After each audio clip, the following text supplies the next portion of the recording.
Hello, everyone. This is Cassandra Williamson coming to you from way up in a holler in eastern Kentucky. I think that's become my moniker. I'm up in the holler. I came out of a holler long time ago, then left, then came back.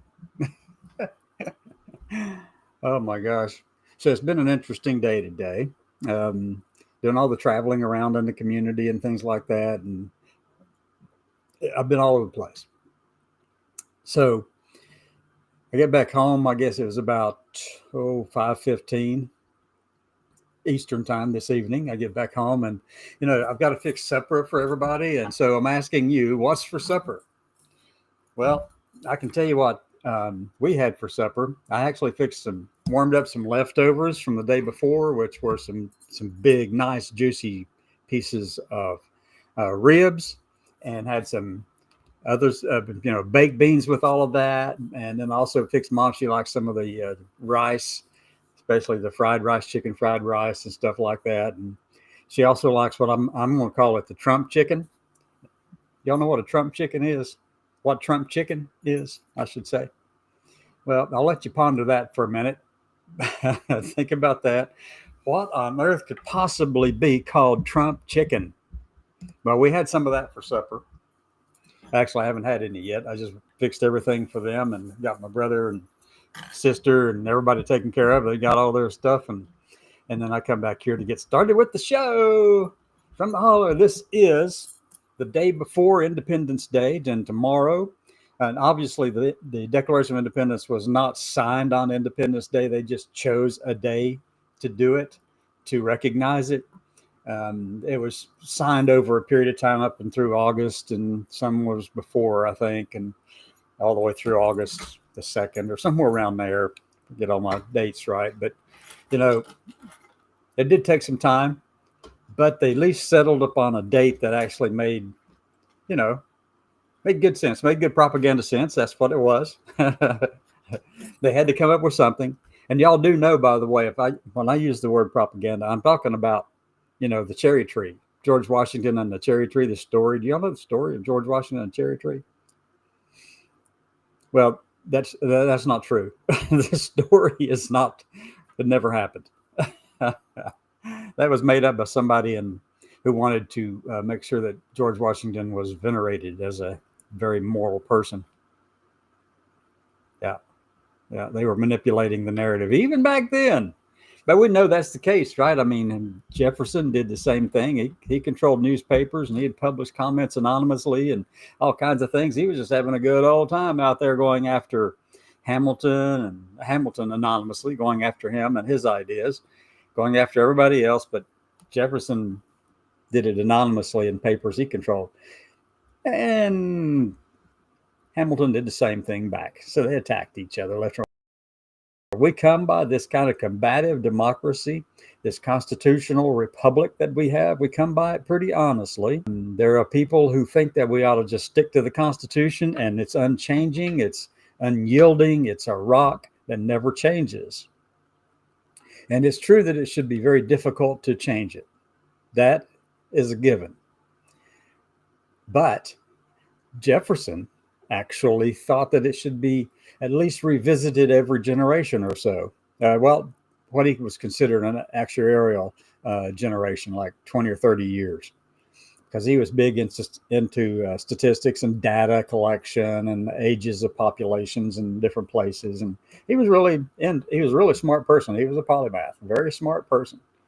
But he did say, though, that he thought that this should be revisited ever so often because people, and here's what he said, because people learn and grow, and they start to learn new science, new technologies, new things are coming along, and the people need to be able to adapt the Constitution as they see fit.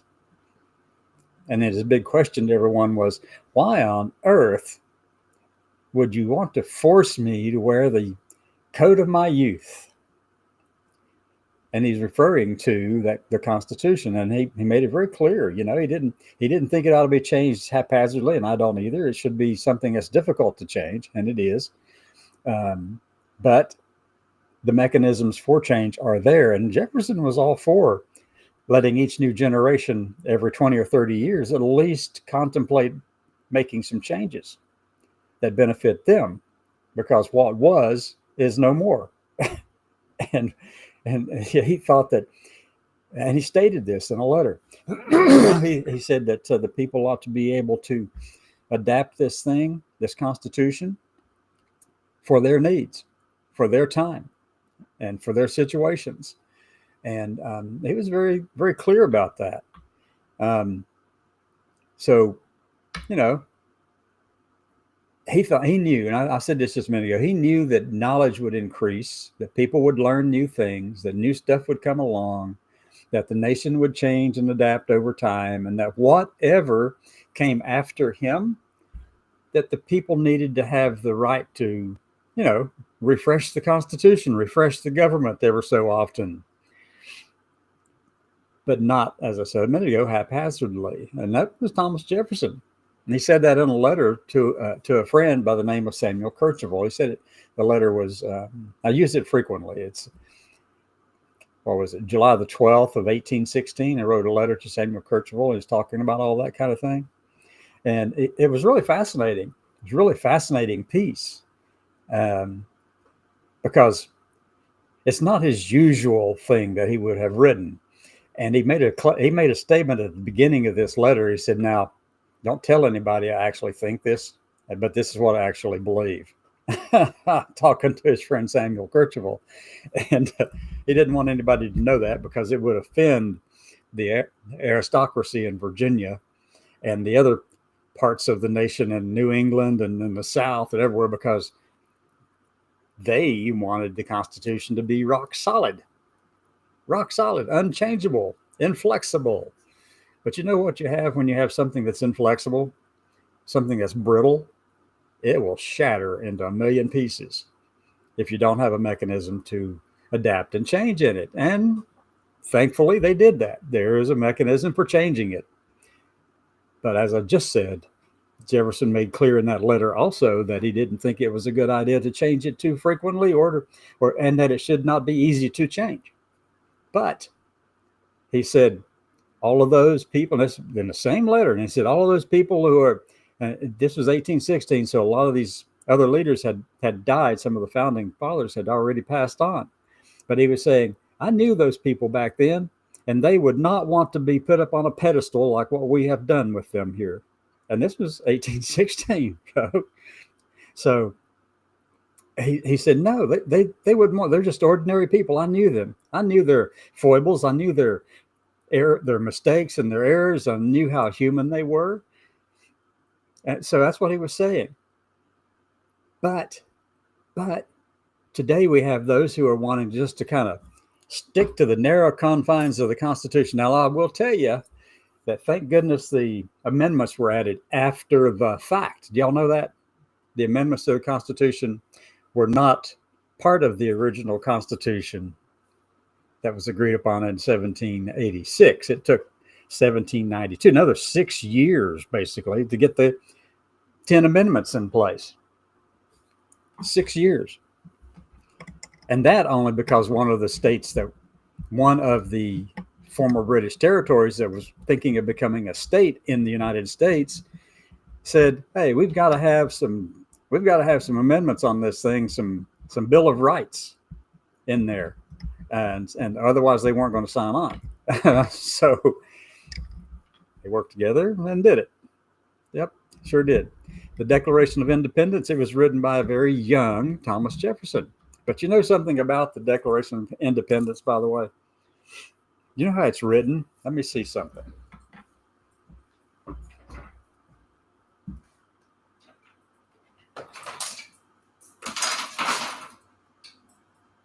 Give me 1 second.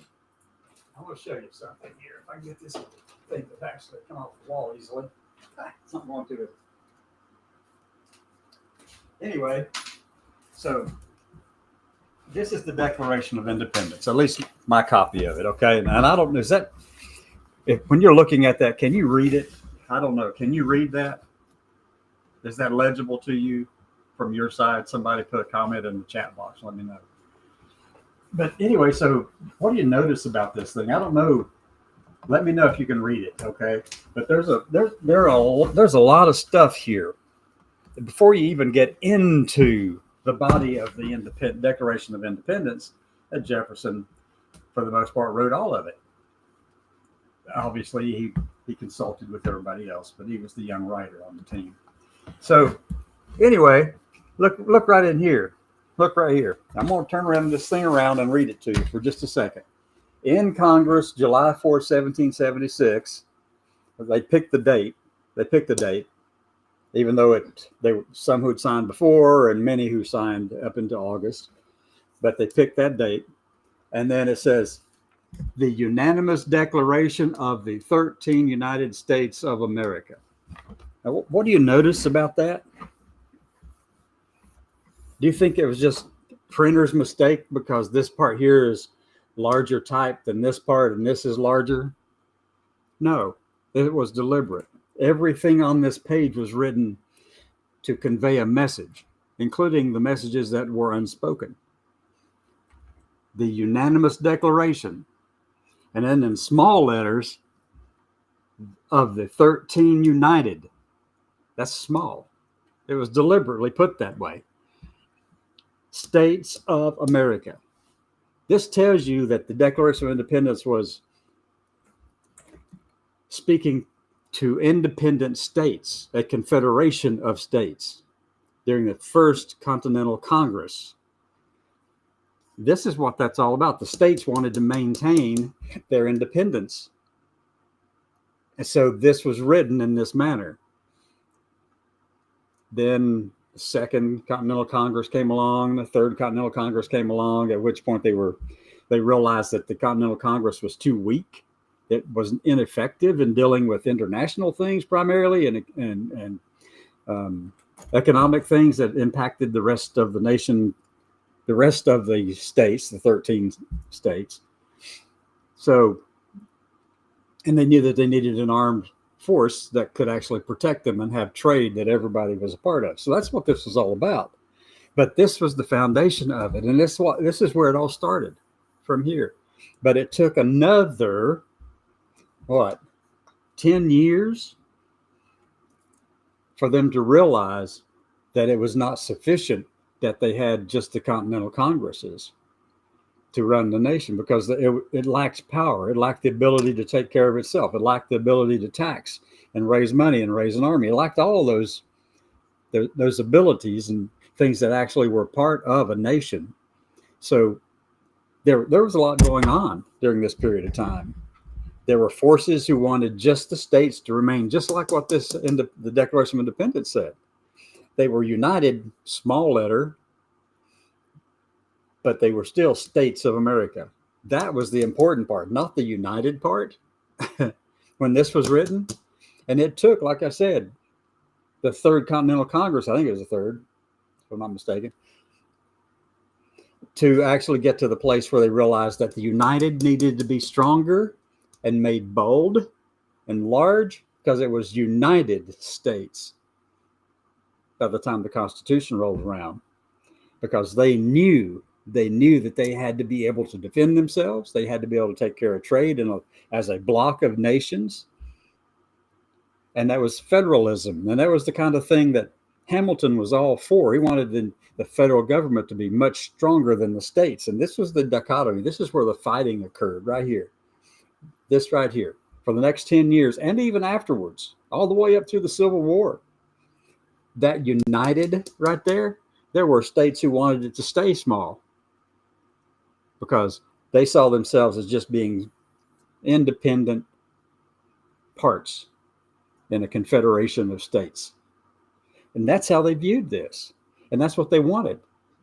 And it took the Civil War to actually say, no, we are united as a nation to get to this place where we are today.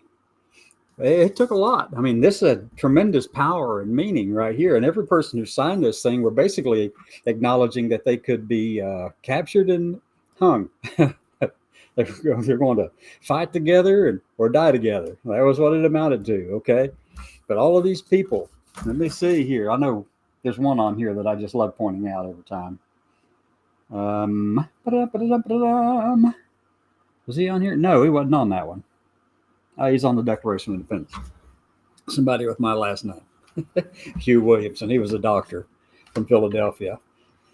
Several counties, the county in Tennessee, it's Williamson County, Tennessee. It's named for Hugh Williamson, a doctor during the Revolutionary War, but also a representative from North Carolina as a signer of the Constitution. So there we go, folks. This is what it's really all about right here. This is how all of this stuff started in our nation. This is the foundation for it. And it was never going to be just this small united, because it wouldn't work. It couldn't work, especially when you had global forces that were out to dismantle the country. And there was a constant threat from Great Britain, this new nation in after they lost the war, the Revolutionary War, there was still a constant threat that they would try to come back in and do something. And they did in the War of 1812. They came in and actually burned Washington down. So this is what we're looking at. And this is why Independence Day is so important to us. But we need to understand its context. At the time this was written, this was what it actually meant. States, independent states. United was they were only united in their opposition to Great Britain, but they did not want the Continental Congress to have any kind of a power. And it took different Continental Congresses to actually realize, hey, there's a lot of insufficiency here. We're going to have to figure out how to make this better. It did. It took a while for them to figure it out, 10 years to get to that place. And then whenever they authorized, this is a funny part too, whenever they authorized the convention that would write the Constitution, it wasn't for that. It was to address some of the grievances of the states. And what happened was Jefferson was overseas. He wasn't involved in the Constitutional Convention. Hamilton ran it and really wanted to have a strong federal centralized government. But he was keen and sharp enough to realize in order to get these states that still saw themselves as being states only united just in a light, small way, he knew that he would have to make some compromises and change things. And that's where we are. That's where we are today. So this is a beautiful work that Jefferson did. It was done in collaboration with all the other delegates there down here who signed this thing. It was done in collaboration, but Jefferson is the one who put his print on this thing. His way of thinking is in this, okay? But you can also see and hear how Jefferson changed. He matured. He was a young man when this was written, but over time he started becoming more mature, more able to see the place of the states of America in the overall global environment. Jefferson was able to see that. He was a big thinker kind of person who thought and read broadly, thought about things on a broad scale, is very much into all of those kind of things, and studied science. He was, like I said before, a polymath who actually took the time to learn. He could learn anything he wanted to do. He was also, I think, in the American Philosophical Society, the American Scientific Academy, all those kind of things, along with Hamilton. Both of them were in there. They were extremely smart people. One wanted it one way and was a strong Federalist. The other wanted it states' rights, and that was Jefferson. But when you start out here and you're actually growing and you get to the place where you realize that some of the things you may have done in your youth were appropriate then, but not necessarily, they don't work now. We've all been there, right? So Jefferson grew up. And it turned out that the things that he had opposed Hamilton on, particularly manufacturing, because Jefferson was strongly opposed to bringing in European manufacturing and all of those people who would be associated with that, because he knew that they would all go into the cities and work in the factories. And he was opposed to that. He thought the cities would gain too much power because manufacturing would be centered around populations where there was a lot of people, or locations where there were a lot of people. And he was right. And that's exactly right. But when he became president, he realized, wait a minute, we actually do need those things. And yeah, so he turned himself around on manufacturing because he realized that was the foundation for making the country grow. So anyway, that's my little spiel on this. Now I wanted to go back to this other point that I brought up just a second ago about what's for supper. Remember that? So has anybody figured out what orange chicken is? I call that Trump chicken. That's what we had for supper was Trump chicken.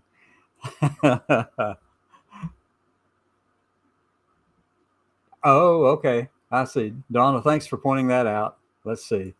Right to left.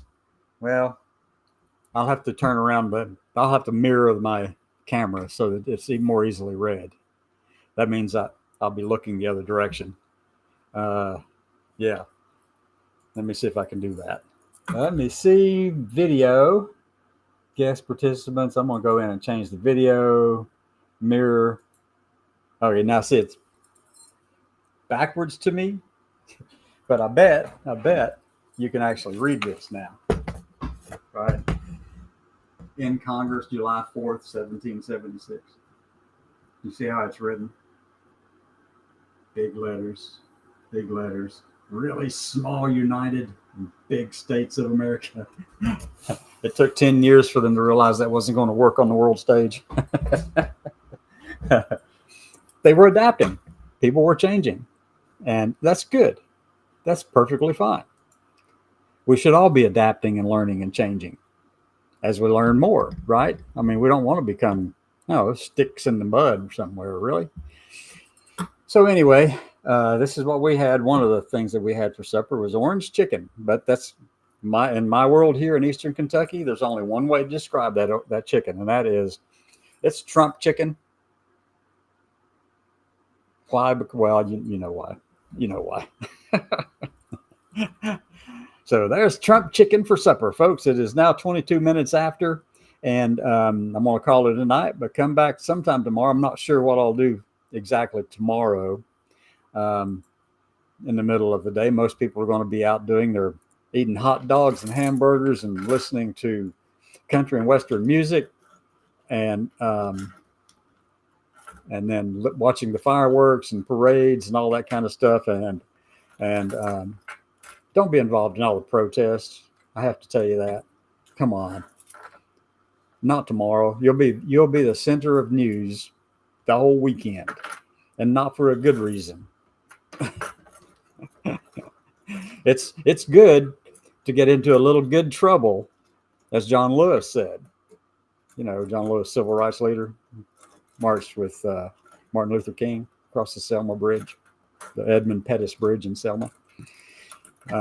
So yeah, I mean, it's good to get into a little good trouble, but tomorrow you'll become the brunt of all of the attacks against everything that's bad about the other side of the political divide in this country. And that political divide, by the way, you can thank Jefferson and Hamilton. Washington didn't do it. He hated it. Really. Martha Washington even called Thomas Jefferson a hypocrite and didn't talk to him for 10 years. True story.